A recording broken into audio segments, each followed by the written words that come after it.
Hey guys, welcome back to my channel, myself Divya. और this video is going to be 5 hours productive study blog.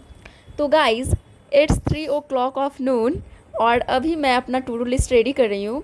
हाँ guys, जो जो मुझे आज करना था और बहुत सारी चीज़ें भी कंप्लीट करनी थी और क्वेश्चंस प्रैक्टिस करने थे, तो मुझे नोट्स भी रिवीजन करने थे और उससे रिलेटेड क्वेश्चंस प्रैक्टिस करने थे.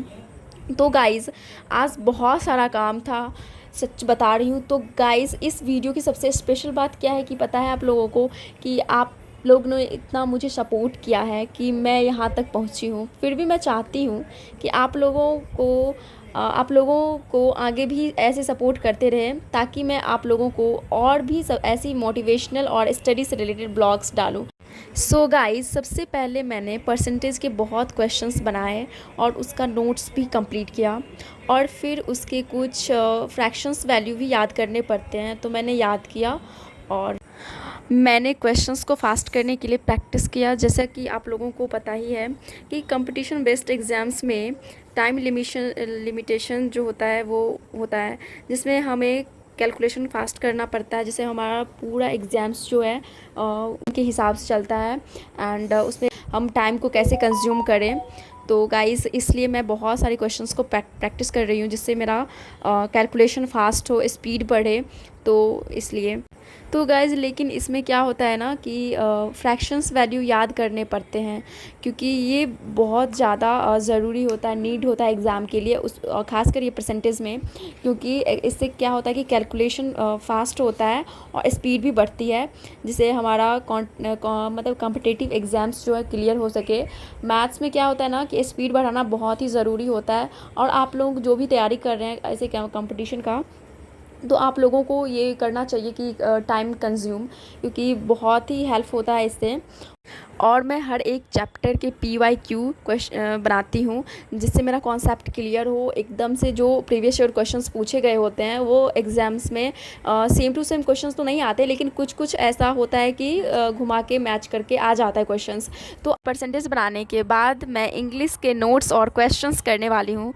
तो सबसे पहले मैं यहाँ पर वर्ब का चैप्टर करने वाली हूँ, जिसमें कुछ रूल्स पढ़ के समझने होते हैं और जितना हो सके उतना क्वेश्चन बनाना चाहिए.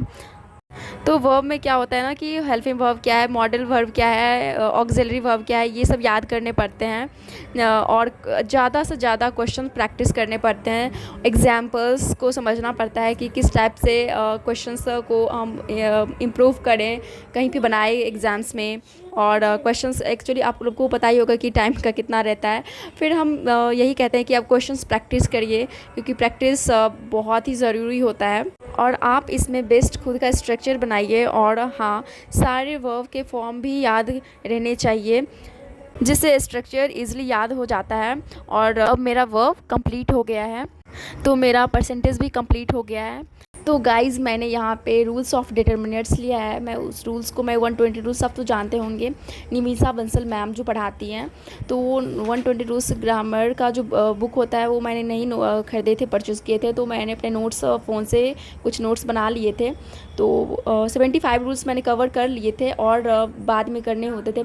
तो सबसे पहले मैंने क्या किया, रूल्स ऑफ ये कंप्लीट हो तो हो गया मेरा, तो मैंने हाईलाइट कर दिया. तो गाइज़ मेरा फाइनल जो सब्जेक्ट जो है वो है मैथमेटिक्स, जिसमें मैं ट्रिगोनोमेट्री बनाने वाली हूँ.